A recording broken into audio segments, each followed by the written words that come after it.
These places are really bad. Crime in D.C. was the worst it ever was. You know, they make up stories. Crime in D.C. was the worst ever in history. And now, over the last 13 days, we've worked so hard. We've taken so many, there are many left, but we've taken so many criminals, over 1,000.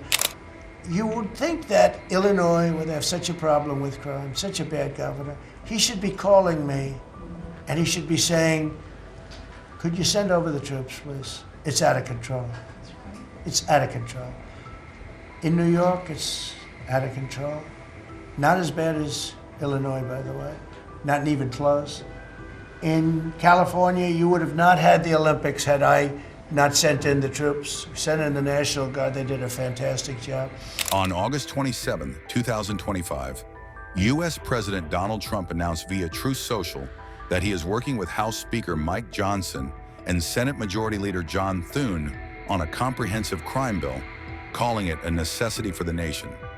This announcement comes amid his aggressive escalation of federal involvement in domestic law enforcement. In early August, Trump admin has seized control of the Washington, D.C. police force, invoking Section 740 of the D.C. Home Rule Act, and deployed armed National Guard troops to patrol the city. He has also floated the possibility of extending deployments to other Democrat-led cities such as Baltimore and Chicago, citing a wave of lawlessness. Though details remain vague given concurrent federal moves, the legislation may codify extended federal control over district law enforcement and possibly other cities, broaden the National Guard's authority, ensuring each state maintains a quickly deployable force, reverse or limit local reforms such as no cash bail, especially in jurisdictions perceived as soft on crime.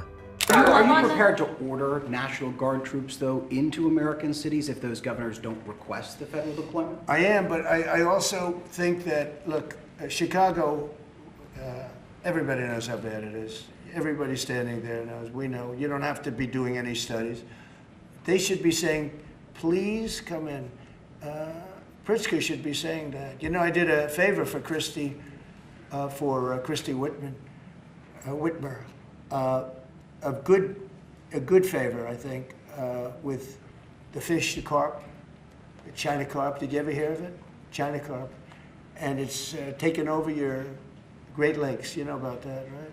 Thanks to the incredible team here. You know, I want to echo something the president said, where you say there haven't been murders in a couple of weeks in D.C., and it doesn't sound good, but then you talk to local law enforcement, and I didn't realize that this town averaged one murder every other day for the last 20, 30 years, which means that in 2 short weeks, the president and the team have saved 6 or 7 lives, people who would have been killed on the streets of D.C., who are now living, breathing, spending time with their families, because the president had the willpower to say, no more. We're not going to give the streets of D.C. over to vagrants and robbers and murderers. And the last point I want to make, sir, to your point about we want people to welcome us, to ask us, because look at Governor Pritzker in Illinois, or Governor Newsom in Los Angeles, or Governor Moore in Maryland. They are angrier about the fact that the President of the United States is offering to help them get their crime under control than they are about the fact that murderers are running roughshod over their cities and have been for decades. Why are Democrat governors angrier about federal law enforcement helping clean up their streets than they are about the fact that those streets need to be cleaned up to begin with? It shows a real sickness in the head. And I agree with the President of the United States. I think most Democrats, rank and file, nobody likes crime. Republicans don't like crime. Democrats don't like crime. Independents don't like crime. Why are Democratic governors doing everything in their power to make crime easier to do in their cities? It doesn't make an ounce of sense to me. But, Mr. President, I appreciate you being willing to help, and I hope these governors take you up on the offer, because we should clean up all of America's streets. It's the right of every American to live in safety and comfort in their community. None of those states is Illinois.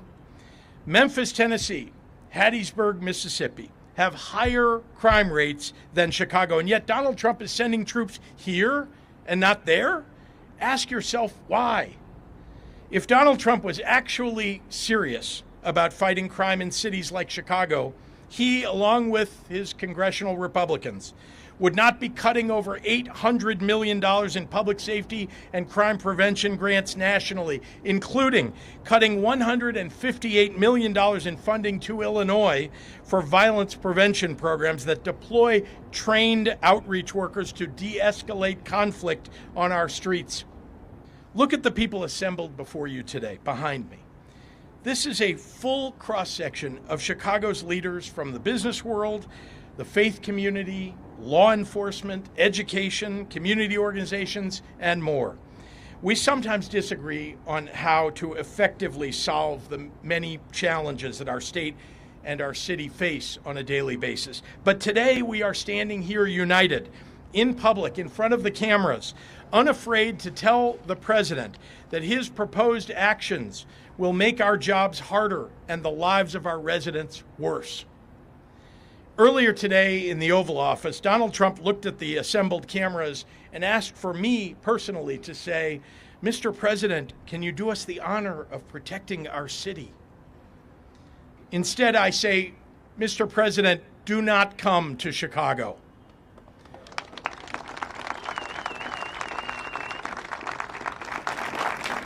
You are neither wanted here nor needed here. There is nothing that calls for having troops on the streets of the city of Chicago. We have crime like other cities do, but let's be clear. We are actually in better shape than the 30 biggest cities across the United States. We're in better shape on average, and it is important to recognize that the President of the United States is doing this for theatrics. This is not because we've asked for it. It is not because there is some justice that he is going to seek. It is because he wants to create chaos. That is all this is about. Well, one thing that we're trying to make clear to the entire United States is that this is a great city. Look at how beautiful this city is.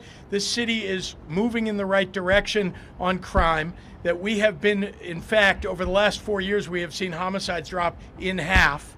And that is something that the President of the United States should pay attention to. I know he doesn't read. I know he doesn't listen to very many people, but I know he watches television.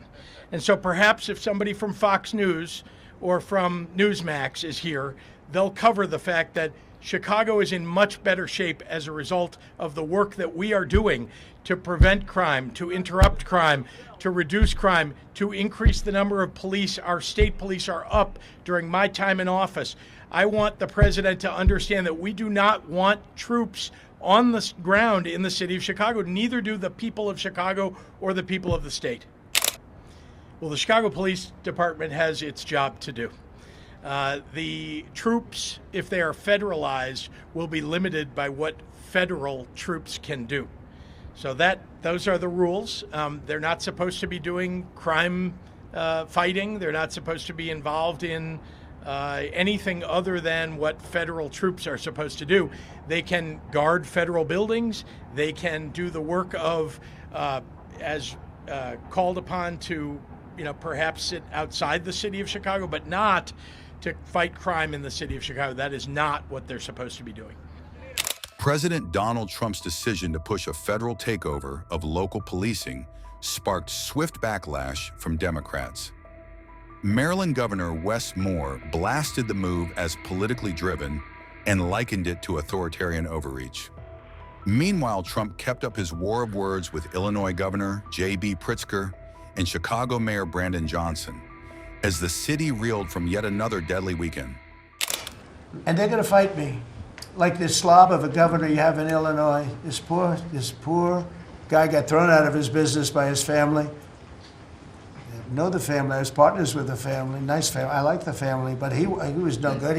They threw him out. He's governor of Illinois, and he goes about Trump, "We don't need his help. Chicago is the worst."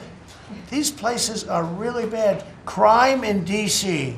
was the worst it ever was. They make up stories. Crime in D.C. was the worst ever in history. And now, over the last 13 days, we've worked so hard. We've taken so many, there are many left, but we've taken so many criminals, over 1,000. I watched a man from Maryland who said to me, I mean, sir, you're the greatest president. You're doing an unbelievable job. What a great job. Governor Moore, has anyone heard of him? He's another hopeful for president. I don't think so. But I met him, and I didn't realize it was on camera. Did you see they caught him on camera? I was at a game, I don't know, like the Army-Navy game or something. And I met him in a hallway. And as usual, you do your job very well. One of these great cameramen had it on tape. But I met this gentleman. I never met him before. Sir, you're doing a great job. You're doing an unbelievable job. Thank you very much. But then he goes on television and says, oh, Trump is a dictator. He's a dictator. And a lot of people have so the line is that I'm a dictator, but I stop crime. So a lot of people say, you know, if that's the case, I'd rather have a dictator. But I'm not a dictator. I just know how to stop crime. And you would think that Illinois would have such a problem with crime, such a bad governor. He should be calling me, and he should be saying, could you send over the troops, please? It's out of control. It's out of control. In New York, it's out of control. Not as bad as Illinois, by the way. Not even close. In California, you would have not had the Olympics had I not sent in the troops. We sent in the National Guard. They did a fantastic job. We have the Olympics. We have the World Cup coming. I got them in my first term, and I was really sad because I said, oh, boy, I got them, and I won't be president. And little things happen. Thank you, God. Thank you. Little things happen. Think of it. You could ask Johnny. Johnny would tell you, he's the head of World Cup. He's a great guy, too, great commissioner. But he's the head of the World Cup. He said, Trump is the only reason we're doing this. And the sad part is that I was not going to have it. I would have to be, probably I wouldn't have even been invited to the game, depending on who's president, right? And I got that. I did not get 250, okay? The 250th anniversary, I did not get. I'd like to claim it, if I might, but I did get that. That was whether I was president or not, it was still 250. I'd like to take credit for it. What I will take credit for is we're going to have a better celebration under Trump than you would have had under some stuff. That I'll take care of. We're going to have a safer place, Christy, because of you and Tom Homan and everybody, right?